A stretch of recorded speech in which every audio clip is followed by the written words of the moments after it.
In 2004, Dynamex is a delivery messenger service. They contract out to like Home Depot and Office Depot for daily deliveries or maybe overnight deliveries as well. In 2004, their delivery drivers were employees. They decided in 2004 to switch to the independent contractor model. And as the court says, pretty much for the reason of making a better bottom line. That is the worst kind of situation that we would want to present to any court or tribunal that's evaluating whether or not we've classified our workers correct.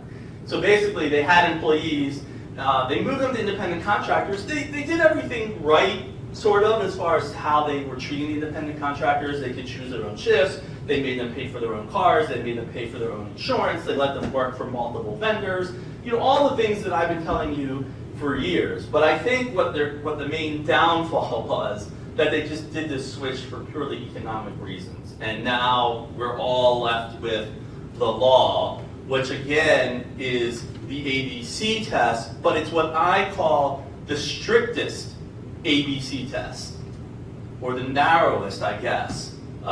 You have to show this B, which is almost virtually going to be impossible now, that the worker performs work that is outside the usual course of the hiring entity's business. Yes? Scott, so do they do a percentage of the business that's doing like or similar work? For those businesses that are very diversified, how do they figure out it? I mean, the rule of thumb is if you advertise that that's what your business does, then that's part of your usual business. Now, the one example they give, or has been given, let's say you make all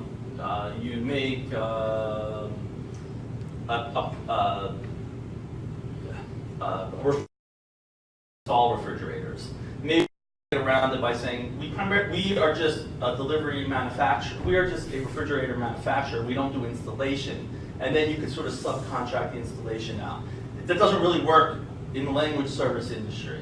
I guess if you didn't advertise that you did a certain language, but then you were somehow providing that language, maybe you could get around, but I don't know how that would help you, because you would want to tell companies that you offer every language, or at least the languages that you offer. Yes? My lawyer said that the defining factor is whether you invoice for it as a company, not whether you advertise for it. That's just what they told me. Well, that's true. I guess that would make it more consistent that you're making money off of it. You really would need to kind of pass that on to a third party. Like I don't know if anyone's ever gone to like Lowe's and you try and get your kitchen cabinets through that, they kind of hand you off to one of their preferred vendors. Again, I don't think that's really going to work under the model we currently have. Yes, Doug? Yeah, but as a language service company, we are doing the project management and quality control, whereas the actual translation is being done by the independent contractor. That's true, but you advertise yourself as a language service company, don't you? That's the problem. You deliver that. You deliver it. I mean, I think it's, and you invoice it. I think that we have a very, very large problem getting over the strictest ABC test. And I just want to talk about the flexible ABC test. While it's not ideal, is much better, and the one where we usually hang our hat on, where it says, or the work is done outside all the places of business of the entity. So that would save, in most cases, a lot of the businesses in this room, because most of the work is done on site. It's not 100% great, because I've heard people say, well, if you send people to hospitals, then the hospital is your pseudo workplace, and you really aren't sending them somewhere outside of the business entity. But at least we have an argument here. Without this or, we really have no argument. We really have nothing to really hang our hat on. And the good news or the bad news is that this affects, not including the B, the subpart B, affects many, many industries, not just the language service industry. So the good news is there are a lot of other industries in California that are up in arms about this, the trucking industries, the delivery industries. There's a lot of other people that are affected, that are involved in efforts to try and get this changed. And I'll let Bill talk about it more, but my thought is that the best way to get this changed would be for the California State Legislature to adopt if they're going to adopt the ABC test, at least use the flexible ABC test. The flexible meaning that we have the or, and that would greatly help the language service industry as well as many other companies in California. And this is much broader, easier to satisfy. So I just kind of wanted to show you an example in Maryland of the flexible ABC test. This is the statute or part of the statute that Maryland has adopted for unemployment purposes. And it's statute. It's not even based by the court, which is better that it's statutory because it would be harder for a court to do anything to overturn this or impossible. So this is just an example of a flexible ABC test that's been adopted by a state for unemployment purposes. And again, it gives us the or option, and that allows us to argue to the auditor that we are in fact establishing all three items.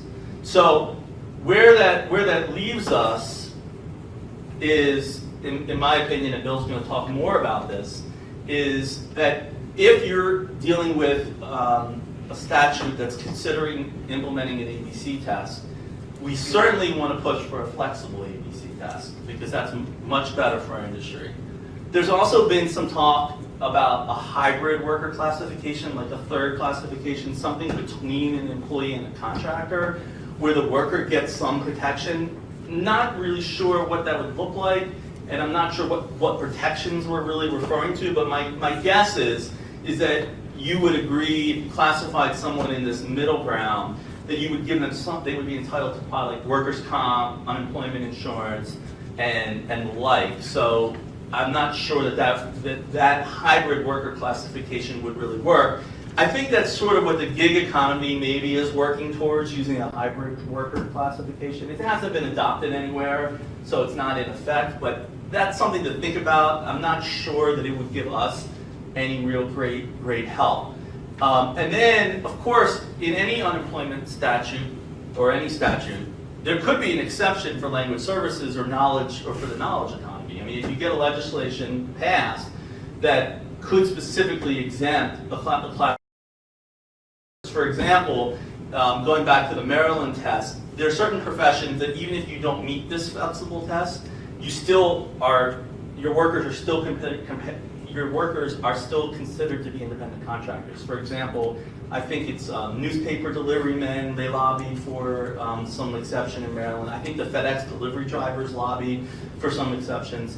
Now those exceptions were done probably over 10 years ago, and my only thought, not to get too political, is that if we try and get an exception for language services companies, or an exception, we probably are going to have a lot of fight from labor unions, because labor unions, even though it may not be specifically a major issue for language service companies,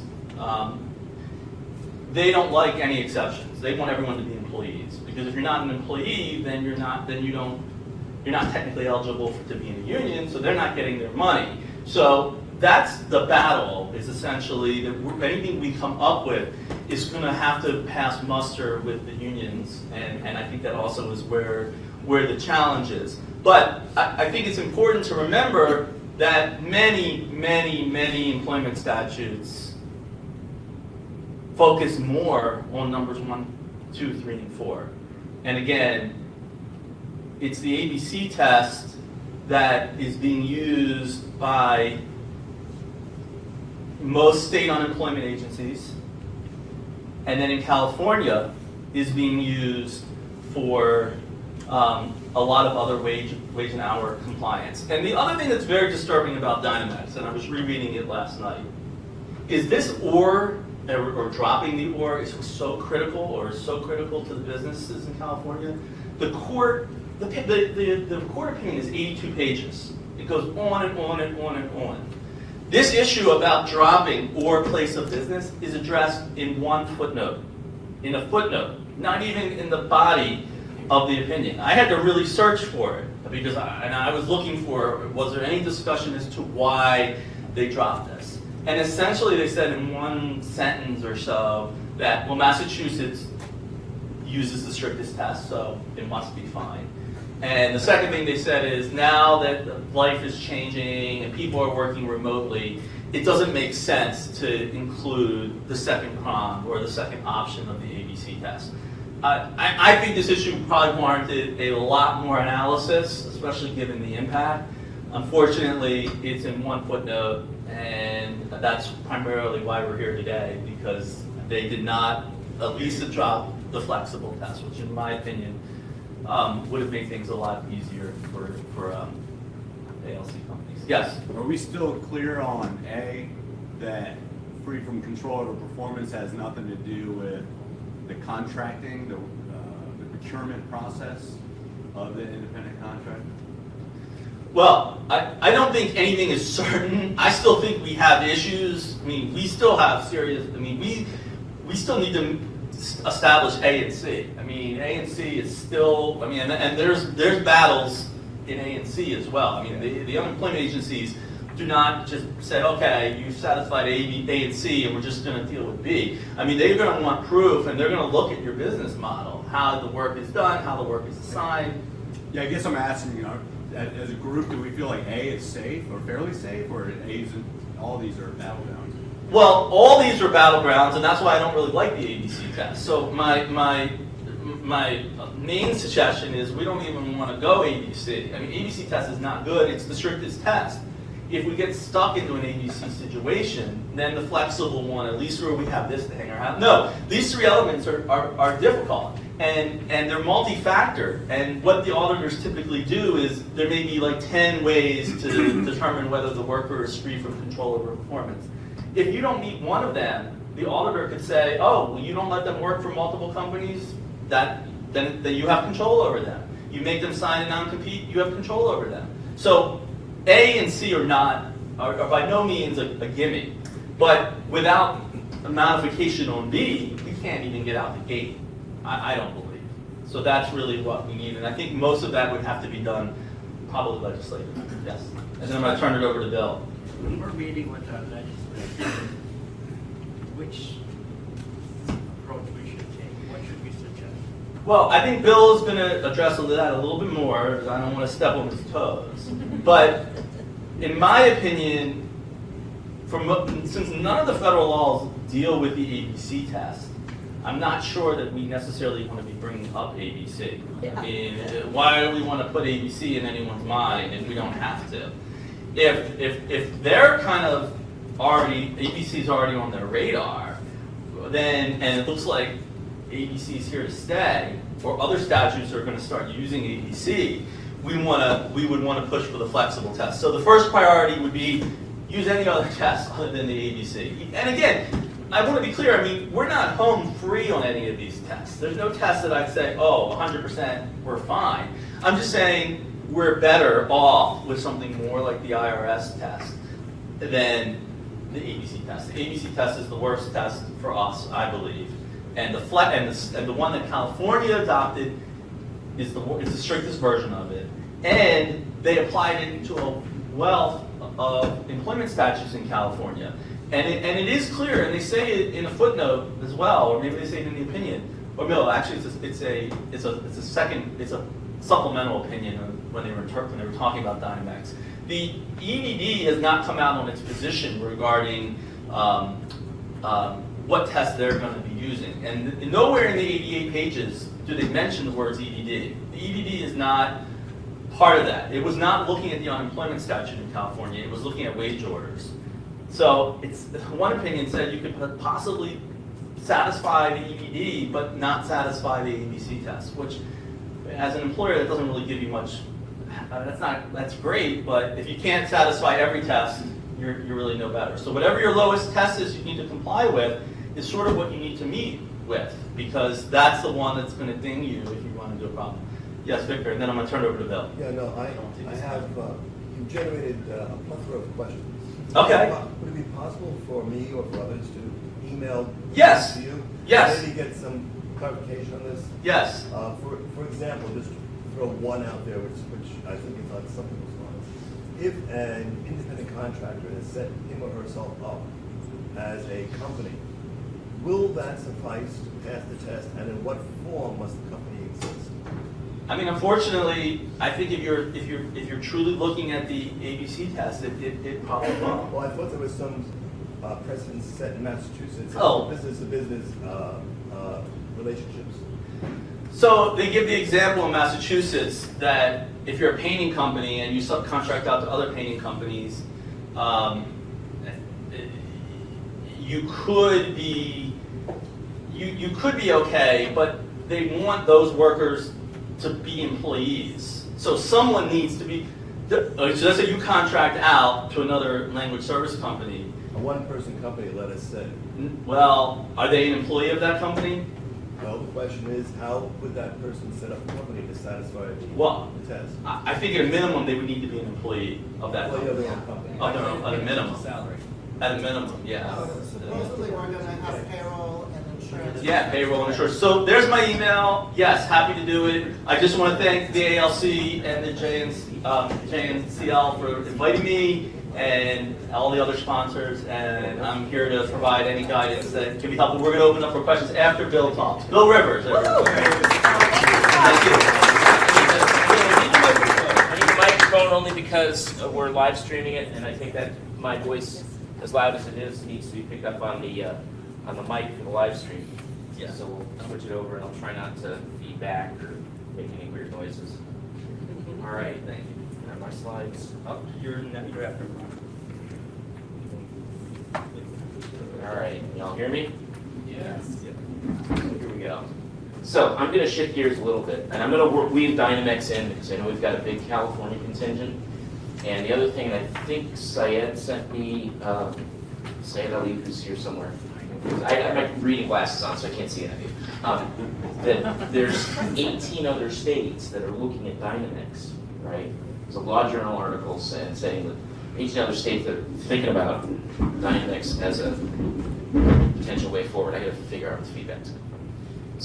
So we're tracking that very carefully. So I want to step back a little bit and frame what we're doing and talk about the specific asks that you're going to go on the Hill. And then Trey will talk about how you actually do this, what it actually means to go into these offices. Okay. Let's see if I can make the technology work. So just a very brief, this JNCL, Nicholas, this gobbledygook of letters, right? We are the language lobby in Washington, D.C. It's a nonprofit order, 2 nonprofits, a C3, JNCL, which formulates ideas, and Nicholas, the C4, which we will be rebranding as soon as we get the webpage, Trey, worked on to the National Languages Council. And that C4 allows me to be a registered lobbyist. Trey is a registered lobbyist. So that's what we do. We have about 140 members. A good number of the folks in here are members. We're always very appreciative of that. And I encourage you to look at our stuff and look at ALC stuff. If you're not a member of ALC or JNCL, it's part of why I want you here. But our job is to represent you on Capitol Hill and in Washington. Okay, that's what we do. The key issues, I'll talk about that. Your role in follow-up, Trey's going to talk a little bit more about that. So, founded by a bunch of language organizations, et cetera. I already talked about that. ALC, very proud to be partnered with ALC. And as I said in my introduction, I'm proud to be an honorary lifetime member of ALC. I've been a freelancer at different times in my life. Early on, I was stiffed by my first agency. I was 19 years old. I didn't know what an invoice was, how to write one, etc. And I bet everyone in here has had that call from, an interpreter or translator. Hey, you owe me $100. Send me an invoice. I was the chief technical officer of a small company that did some language services, but also some strategic management work. For the last 6 years, I've been a registered lobbyist, which is, kind of an interesting thing. I started as a theoretical linguist a long time ago. Gave that up early on. I figured out that it was not what I wanted to do. Key issues that we're going to talk about. Employee classification. Scott went through that in great detail. And in some ways, it's mind-numbing. And having had P&L responsibility, having had oversight of numerous independent contractors and employees, Dynamex gives me great pause. That is that very inflexible test is going to Royal California, right? And we'll come back to that. And the danger again that other states will say, hey, Massachusetts, working in Massachusetts, right? It must be working in California because that's 6th of the economy. So why don't we do it here whatever state. Now in Maryland, we got relief.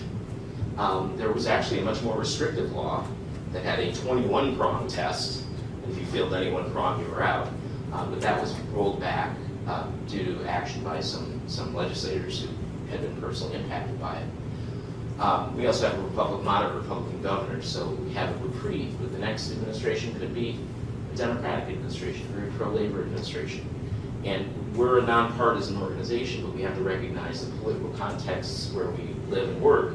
So, you know, when you have that opportunity, you need to make the case. So the national, what we really want is a national clear path of compliance on this. And that has to do with preserving our flexibility. Why is it that an office on the 3rd floor of, you know, somewhere on St. Paul Street in Baltimore gets to tell every business in Maryland how they structure their workforce, or Sacramento, or Austin, or Tallahassee, or Albany, or wherever it is, okay? We know that we are being targeted as an industry. We have had this confirmed formally and informally that when these EDD or Maryland Dollar, they get together and say, hey, we just got this company, and they wrote us a nice fat check for back unemployment insurance and penalties, and we think this is a right target because this industry may not have the sophistication that they ought to have, and I think we're getting much better on that. And Bill Graper has pushed that for years, and ALC brought Scott in, and we updated all sorts of materials. Or just that they compensate at a pretty high rate, and a lot better than other industries that where you know, we're going to go where the money is. Okay. All right. Can we accept these wireless services? Okay. Technology, as always works.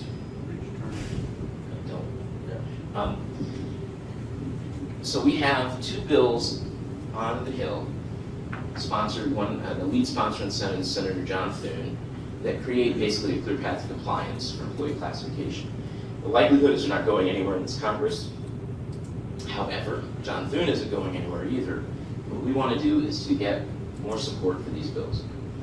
And I'll talk about how we do that down the road, the new gig bill. Now, our messaging is a little bit different because, you know, to be in politics, which is not my job, I'm actually supposed to be politic. You see gig economy, people think TaskRabbit, Uber, and Lyft. And we want to say we're part of the knowledge economy, right? What we do is the services we provide and the people we engage to provide those services for our company, for our companies and our clients. They're highly trained professionals, right? It takes years to acquire the skill to be a translator, an interpreter, a localizer, whatever else we're doing. So that, it's really important to say we're part of the knowledge economy, we're part of the 21st century. You know, when you go out to Silicon Valley and you see the kinds of companies that many of you work with there, or the kinds of work that is done for a lot of the folks in the National Capital Region, the NCR, and the agencies you work for and what they are doing for national security, the workers you're providing them are, again, they're hard to find, and the work we're doing is vitally important. So we're part of the knowledge economy. So we don't like the name of the bill so much, but that's okay. And the National Safe Harbor. That's our first issue. The second, if you're doing any kind of federal, really public sector contracting, the acronym LPTA will strike dread or just irritate you, or leave you sighing with resignation. Lowest price technically acceptable. Okay. Thanks to the work of Don Beyer in Virginia and Mark Meadows in North Carolina in 2016, there was language put into the National Defense Authorization Act, which is one of 2 things that must pass every year, the other being the appropriations. The NDAA, right? National Defense Authorization Act, there's language that forbade the department from using LPTA reverse auctions in the acquisition of knowledge-based services unless there was a clear and present need to use LPTA. LPTA means lowest price technically acceptable. Can you and your competitors write a 30-page proposal, answer all the questions, 1-inch margins, Times New York 12.11 copies sent to this address at a certain time. If you do that, no matter how good your technical quality is, if you've met all the requirements, LPTA means the contracting officer can take the lowest bid. And there are reasons why we don't like that. Reverse auctions, and has anybody been involved in reverse auction? Okay, thoughts on reverse auction stuff? Thumbs up, thumbs down? Anyone remember the movie Hollywood Shuffle? Anyway, yeah, 2 thumbs down and a thing. We don't like reverse auctions, right? So in 2016 and then 2018, the Department of Defense was required to use other methods, such as best value, for the acquisition of knowledge-based services. Which, hello, we are a knowledge-based service. That in 2019, the 2019 National Defense Authorization Act is now in conference. They're resolving the differences between the House and the Senate bills. It's actually the conference draft is done. It will be signed in fairly short order once Congress comes back and votes on the final version on both sides of the Hill. That extends the prohibition on LPTA to the whole government. Now, those of you doing federal contracting, and I know I've had this discussion with a number of you, have continued to see LPTA and reverse auctions and other kinds of DoD procurements. So what we want to do is we want to ask the General Accounting Office just to look into this. Are they actually doing what they have been requested to do? And then for the GAO to make recommendations on improving that process. This is what the Government Accountability Office, I'm dating myself, the Government Accountability Office does, right? And then getting Congress people to say, yeah, that's interesting, are they really following up on this? The counter argument for these kinds of contracting vehicles, acquisition vehicles like LPTA and reverse argument is always, well, that'll save the taxpayer money. And I think when you talk about that, you can say, well, in point of fact, what you end up with is contractors who underbid and find out they can't perform. And that damages mission. Or they default because they are, again, underbidding, they may not understand the space, thinking that they can move into a space that they're not part of. They underbid again, they can't perform, and the contract has to go back out. Taxpayers out the money that was spent on the first contractor, and the government loses however much mission time. So the argument is, in fact, in the long run, this doesn't help the public. Okay. Then finally, what is the language industry, right? We're $40 billion a year in the U.S. We provide meaningful middle-class professional work for 200,000 people. We're a part of every sector of the economy, present in every state, every part of the country, so we just need to get our voices out there. One of the challenges is that, of course, a lot of times people don't hear about the language industry until something goes wrong. You know, a mistranslation, a lousy localization, etc. We do our jobs well, and we're like the oil, right? You gotta check the oil in the engine, you gotta make sure it's there, you're not thinking about it when you're driving down the highway. Right? Do I have 20 W50 in the car? How much do I have? No, I'm not thinking about that, I checked it last time. And if I have a leak and the engine blows up, then, you know, then I'm thinking about it. Not that that's ever happened to me. So, I like cars. So that's what we're doing. Now,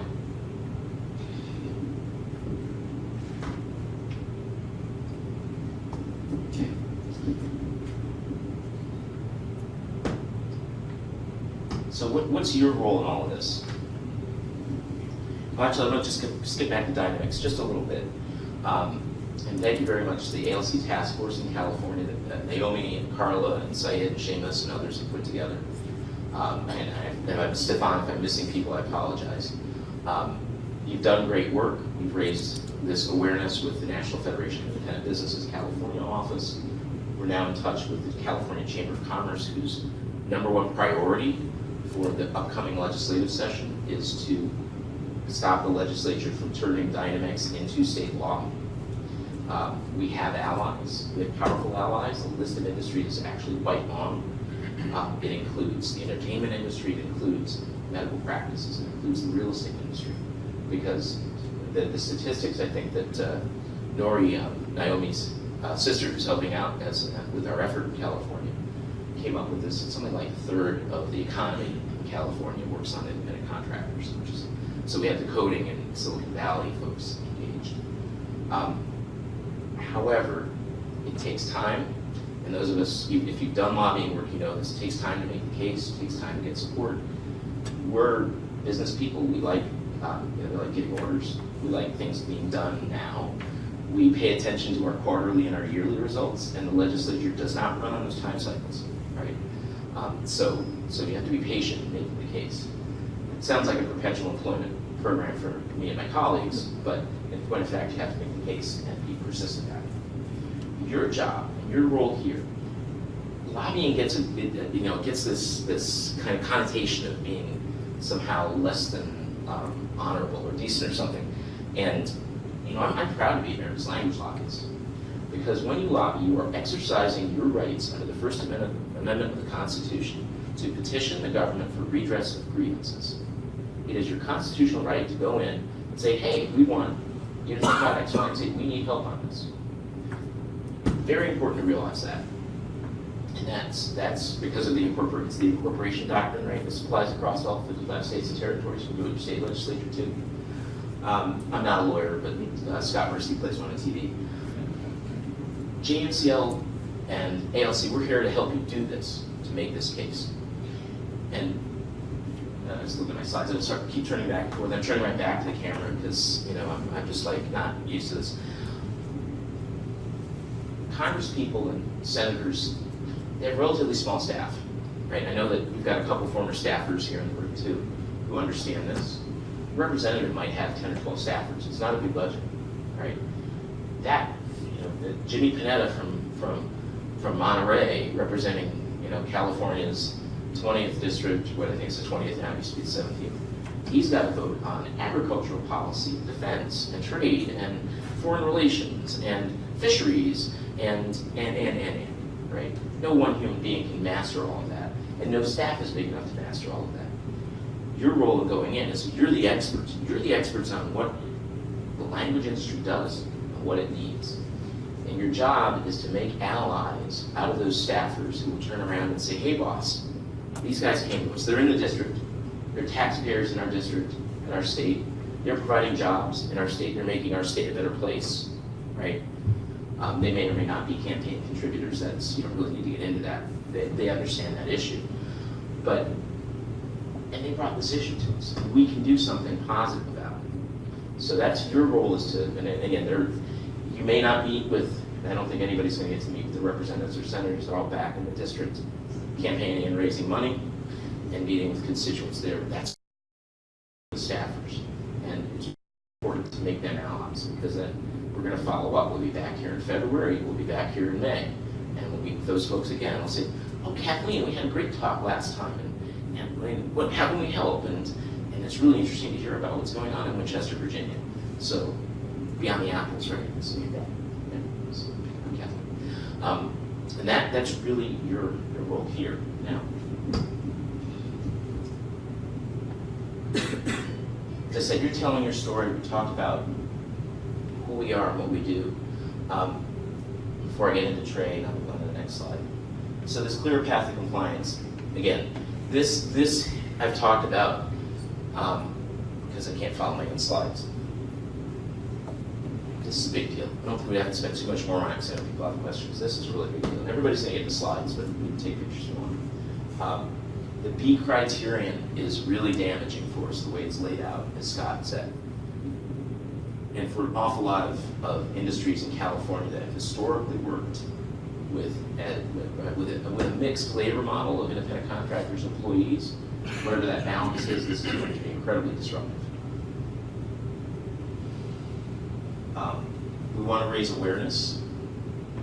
So, am I getting into Trey's presentation? Yeah. 5 minutes?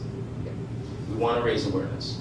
You're going to be meeting with, we want public hearings or briefings we want to know what the impact of this is, right?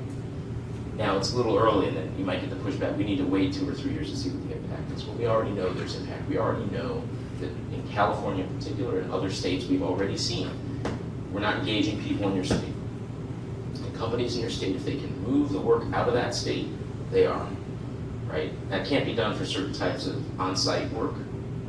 But for a lot of other work, there's no a priori reason, unless you can't find that skill set, to say, well, we've got somebody in Delaware or Pennsylvania or Texas to do the work. Why do we need somebody in California? Now, at the state level, that means they're taking that tiny little smidgen of compensation that is the unemployment insurance and maybe workers' comp, depending on how the state runs those systems, and trading that, we'll take that and we'll forego the income tax that person's paying, that person would be paying on the income they're deriving from your company. And that's a very short-sighted case in our view. The labor unions don't care. They want more union members. The problem is that if the work goes out of state, you're not going to get those union members, right? Labor unions don't care, and it's sometimes very hard when you meet with these departments like EDD or Dollar in Maryland to figure out what their thought process is beyond the nominal idea of ensuring that workers are provided the protections that they deserve. And our response is, well, we follow the law and we treat our workforce properly. But again, this is very short-sighted.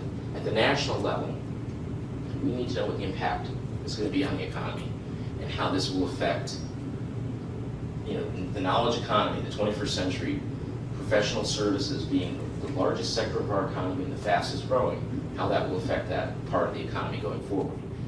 Our industry has competitors abroad, and some of us work with them or compete with them.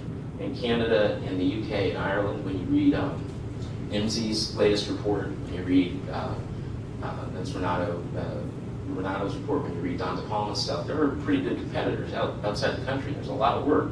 We can just offshore, and we may end up doing that, right? So again, there's real there's some things we can't offshore. There's some things we can, and we don't necessarily want to do that. And supporting the existing legislation, and that's in your packets, and we'll go over that. LPT versus best value. Again, talked about this at some length. What we want is, and we've narrowed this down to the GAO ask on what the Department of Defense is doing.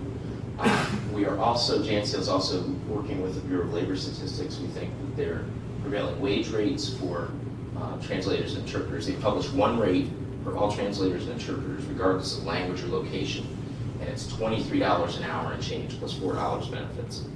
And that is too high for some sectors and verticals and way too low for other sectors and verticals and locations.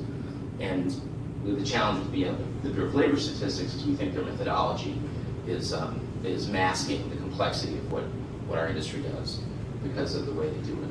I don't want to get way down in the weeds on that because we're dealing with that kind of with the administration at the moment, and hopefully come February we'll have more to report on that. So the ask here is we want data. We want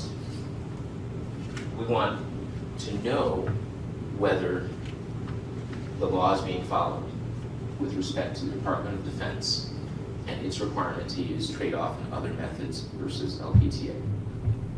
And you're going to get this in the packets. Trey's going to hand those out and talk about that in a minute. Okay. What is the language industry? You guys, you tell your story. And one of the things that I find when I'm a former Russian professor, earlier part of my strange career, which has gone all over the place. You can ask these staffers, they're all going to look like your kids or grandkids, right? They're going to look terribly young, okay? Because that's the workforce on Capitol Hill. They work really hard hours. They're very bright. They're the best and the brightest, often from their states.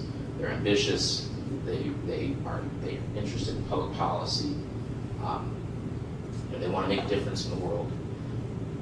A great number of them have a language and have studied abroad. So it's totally okay to ask the staffer if they've studied abroad, if they have a language. And that immediately establishes a relation, right? You've got a connection, because a lot of us in here have multiple languages. If we don't, we know people who do. It's kind of our deal, right? And you can talk to them about that.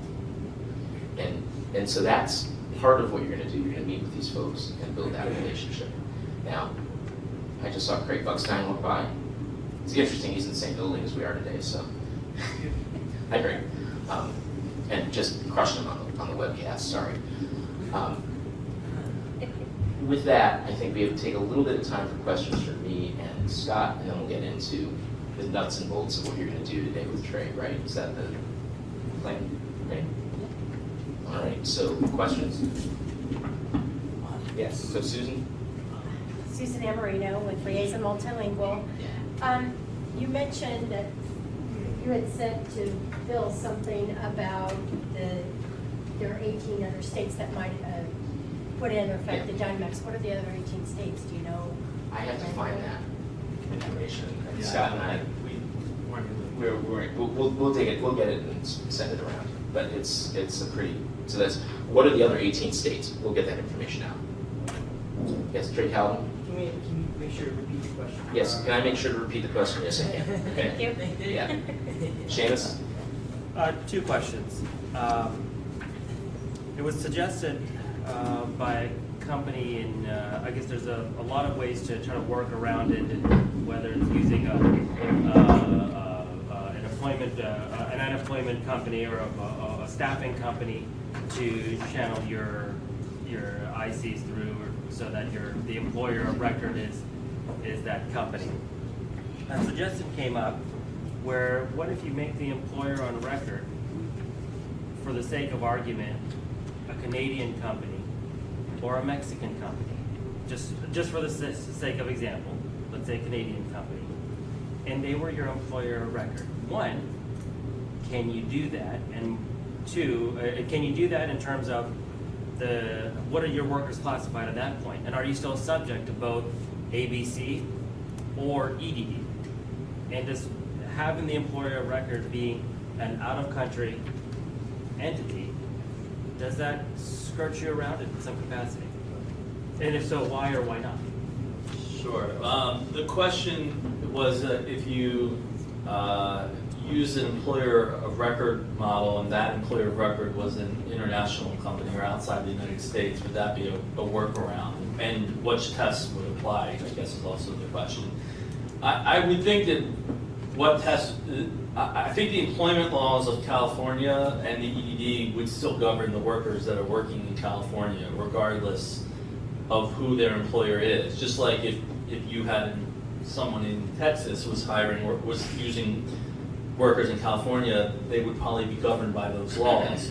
I'm not sure that moving it from an international company would necessarily avoid any of that. I mean, maybe it'd be harder to track that company down if a problem arose, but I don't think that I don't think it solves the problem if that employer record is not complying with the EDD and or the ABC test. I would say they would probably still have to. And I agree with you regarding the other states, because we've seen that, and right. There's examples of that in this room where that happened. But I can't find a clear answer on if it were out of country. I think if they're doing work here, they would be, I'd have to look into it, but I think if they're doing work here, they would be required to comply with the California laws. Would be my best answer. Yes, Naomi? I have a comment on that. California is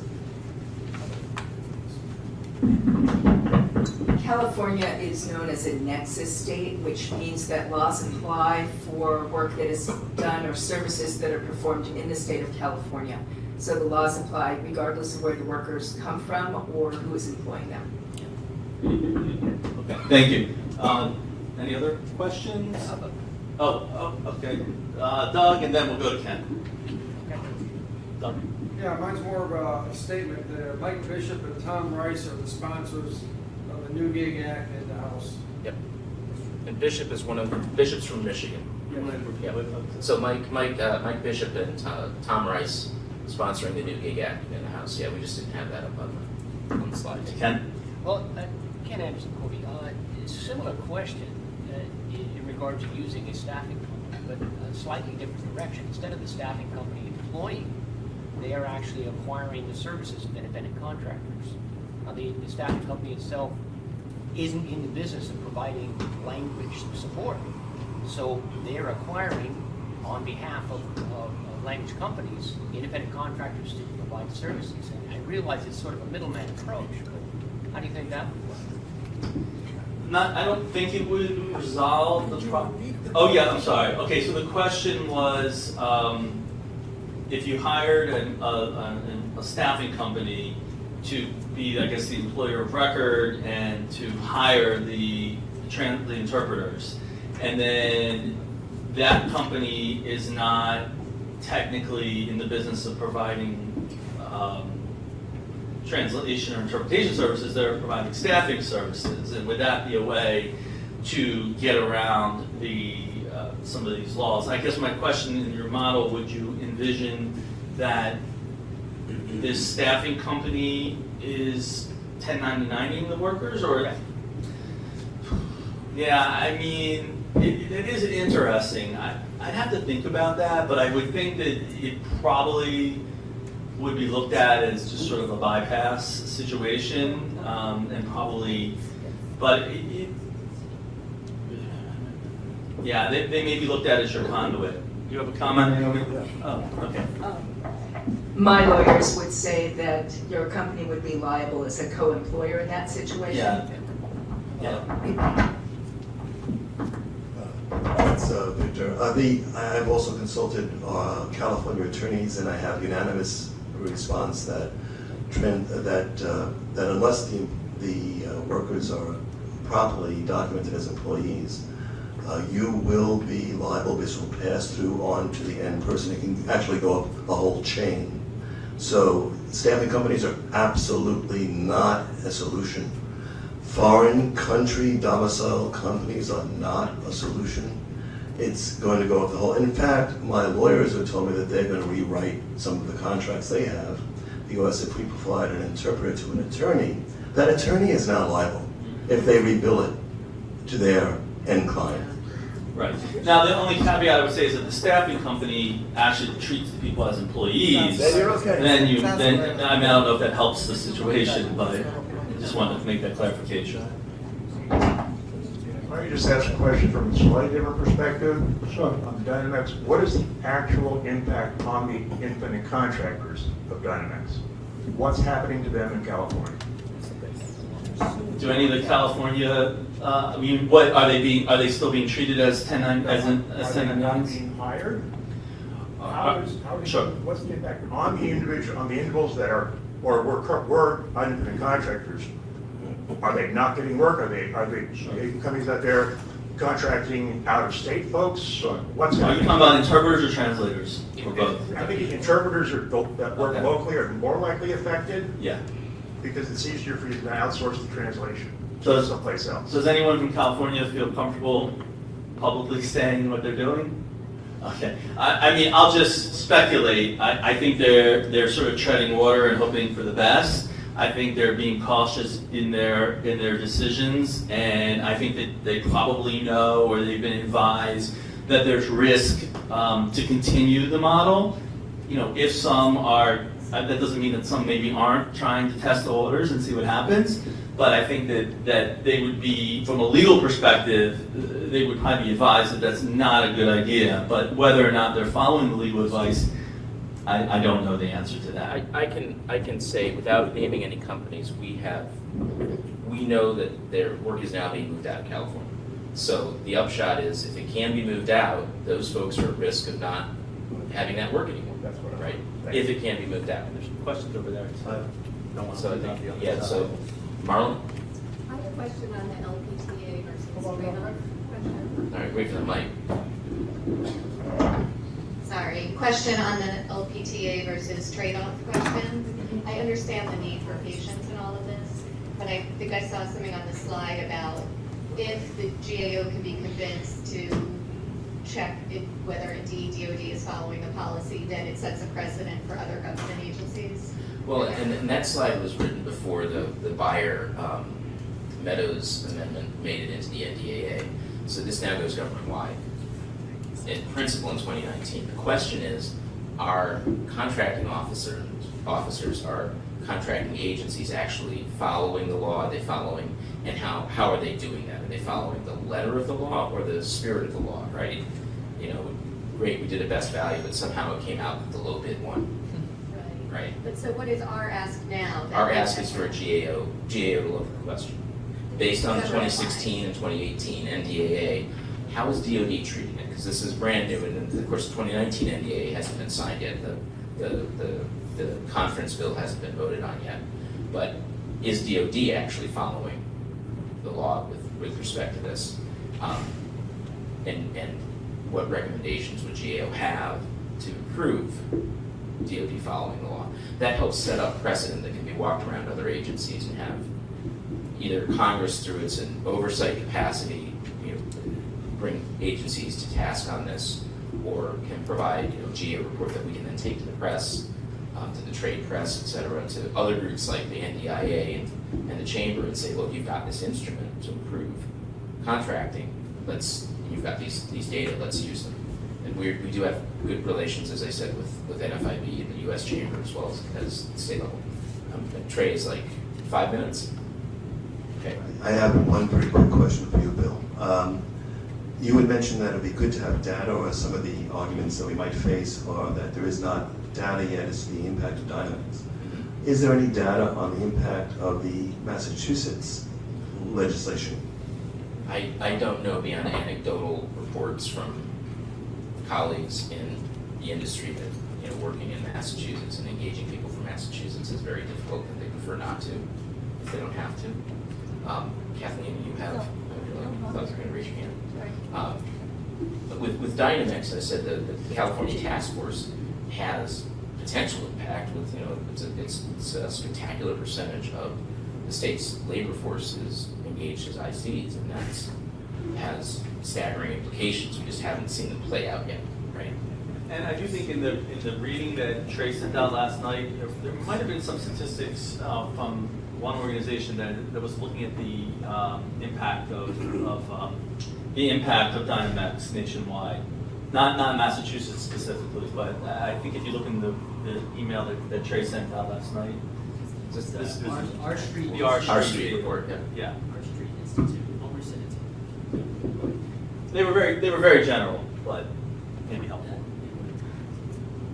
My question is, when you're meeting with the legislators, what should be our standard approach to them? Is there a language that we can put together and present it to them? Trey's going to go over that next. So, yeah, we've got that in digestible form for you in your packets. So.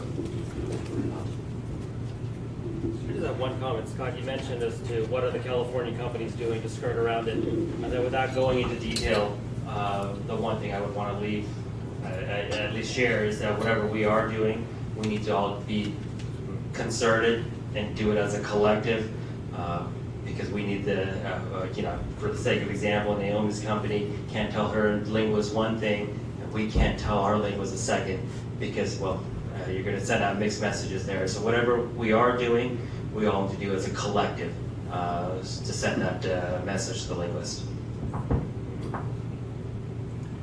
Okay, now I think it's time for Trey Callan to talk about the details of what we're doing. And the leave behinds, you'll get the leave behinds. I'm sorry, Kevin, let's hand this off to Trey, and then he shut me off, and I decided to talk again. We practiced this. Actually, I didn't, which is my fault. But the leave behinds, and that's a technical term. They are in the packets that you will get over there at the end of the session. But Trey's going to walk through that now and what we're doing. Okay, Trey Callan. Let's have a round of applause for our two other speakers. Clap 3 times, you can hear me? Everybody else is drinking coffee right now. Thank you.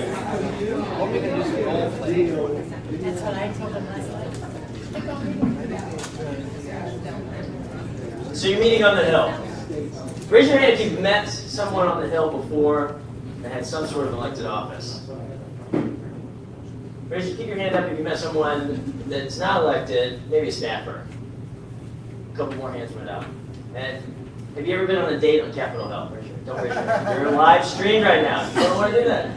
So I'm here to talk to you about a couple of things. One is just the basic logistics. How are you going to get there? We're talking about logistics. We're going to talk about meeting best practices.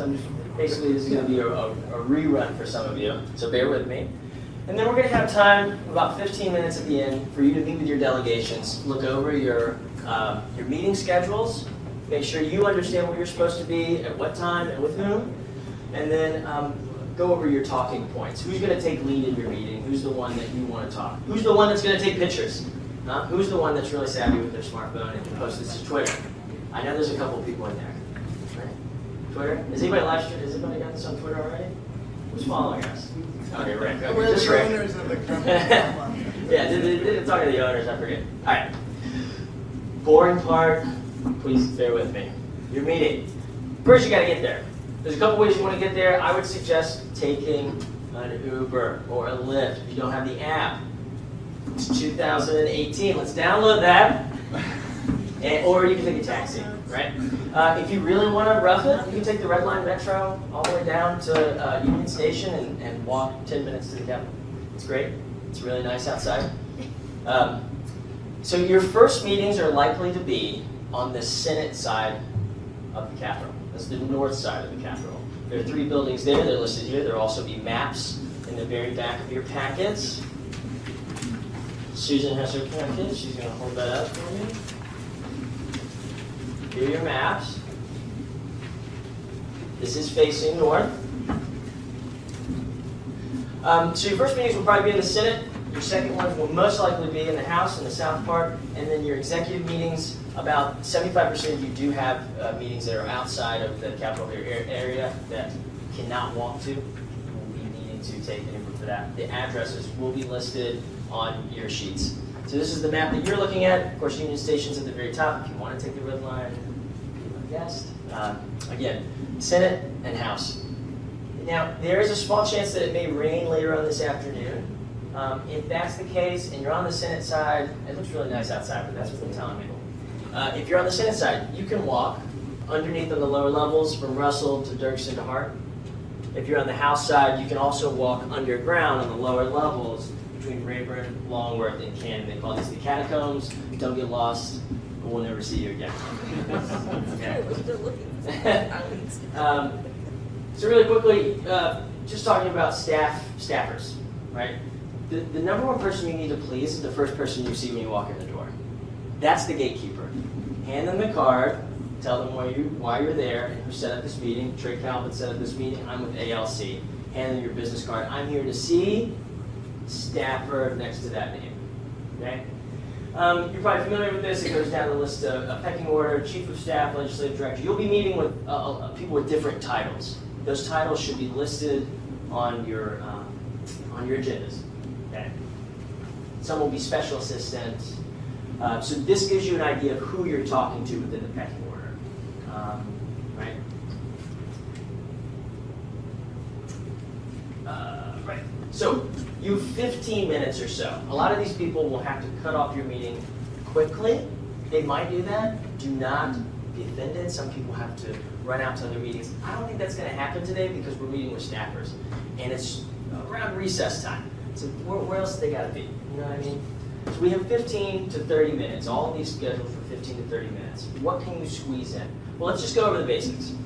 You walk in. You probably said you're at a meeting with the California delegation. Raise your hand if you're in California. We should have 11 of you, 10 or 11. So this is a big one. Raise your hand if you're coming from Massachusetts.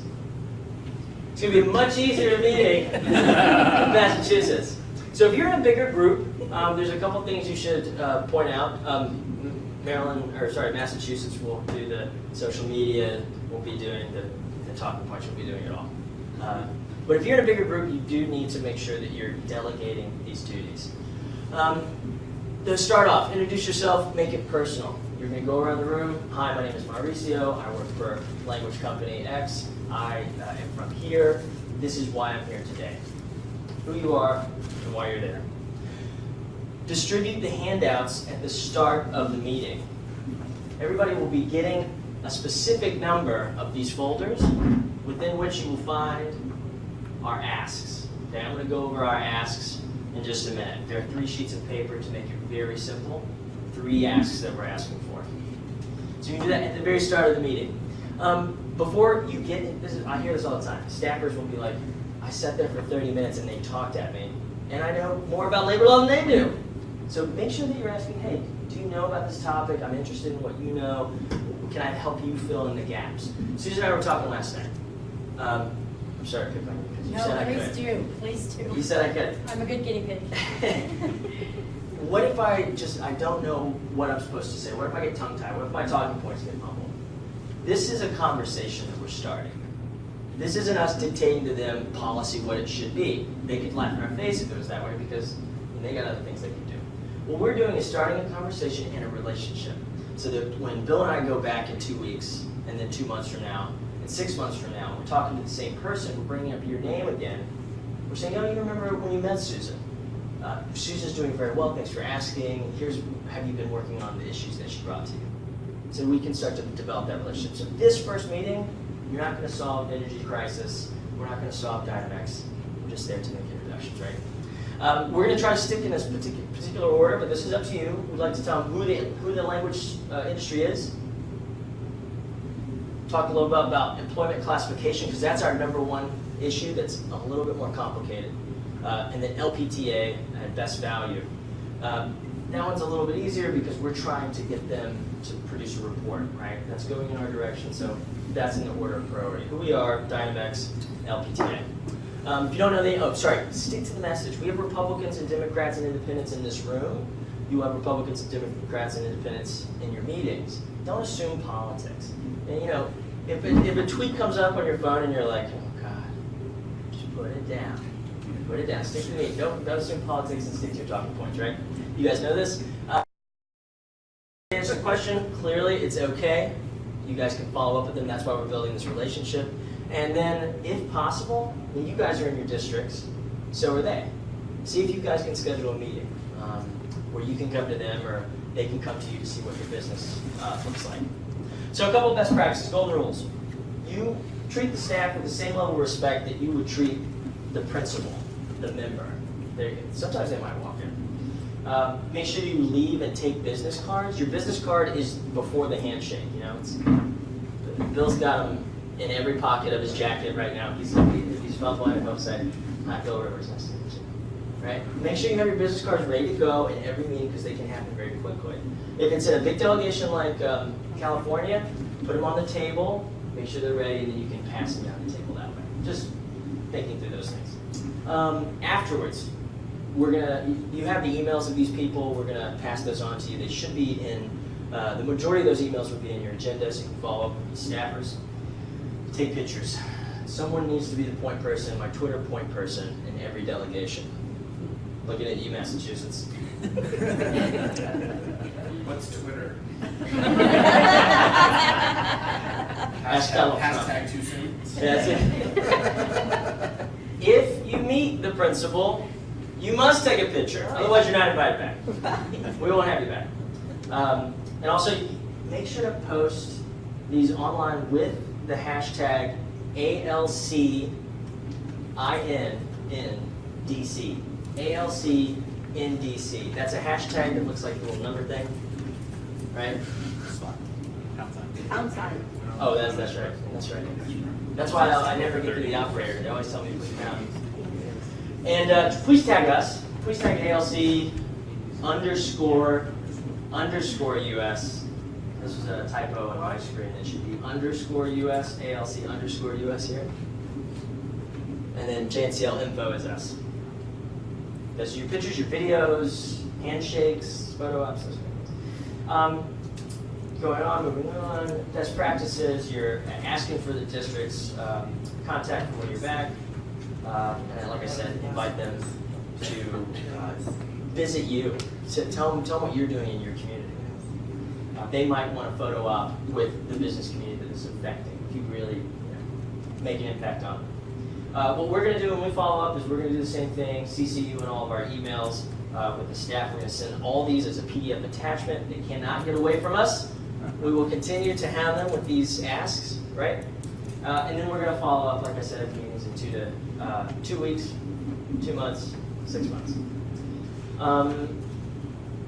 So let's see. So when you have the meeting follow-up in 2 to 3 weeks, should we be saying that it would be you or Bill that would be following up, or would this be something where my Susan would be following up with that staffer or whoever I mean? So we're going to help you be the conduit for the relationship. The question was, who's going to be reaching out first? We'll reach out by next week.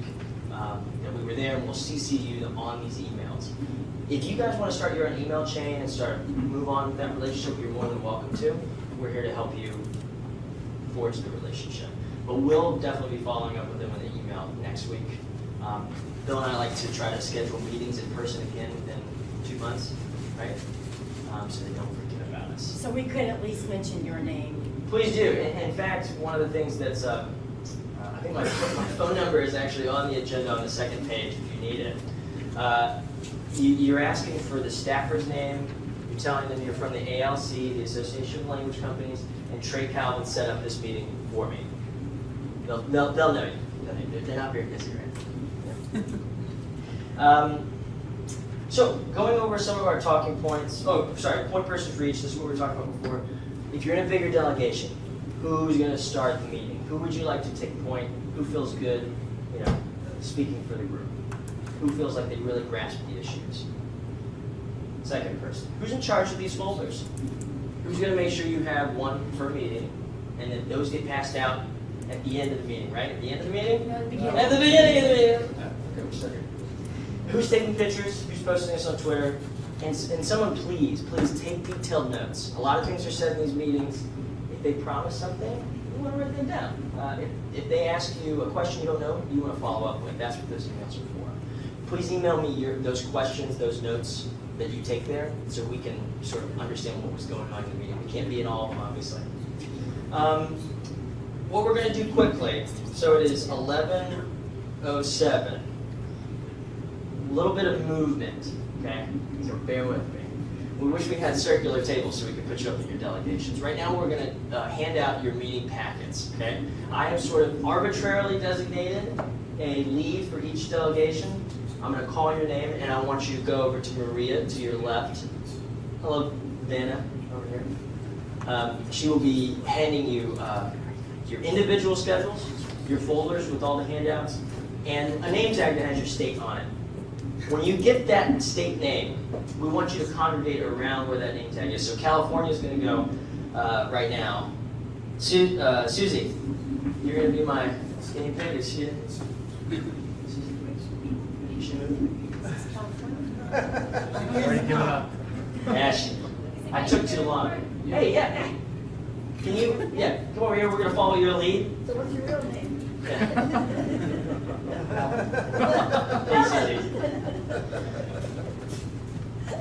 Sticker on the wall. If you're in California, go find Susie. Susan, can you go be with the Colorado delegation? Now, before you, whoa, sorry.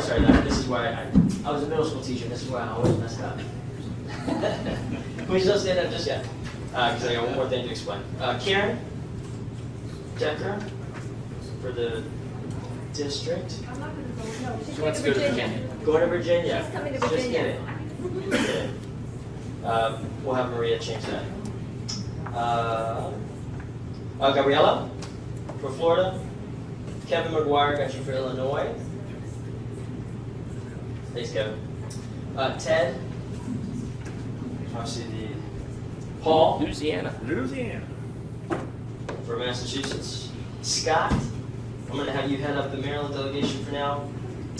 Doug for Michigan. Grab yours. Mike for New York. Mike Jane. Okay. Caitlin O'Brien. Can I see you? Caitlin, are you here? Okay. Jean Bueller. Jean. Okay. Melissa or Mauricio, can you be the delegation leader for Pennsylvania? Ken, you are Texas. We'll put your delegation. Oh, you already have yours. Milani, Utah. Charles O'Brien in Virginia. Do you want to be the delegation? You in charge of me. Rick. You're better versed, so I'll handle. Rick, you are clearly in charge of Washington State and Georgia. Georgia, you are in charge of the Wisconsin delegation. Now, if you're in a bigger group, please congregate next to your groups. If you're not in a big group, stay in your tables.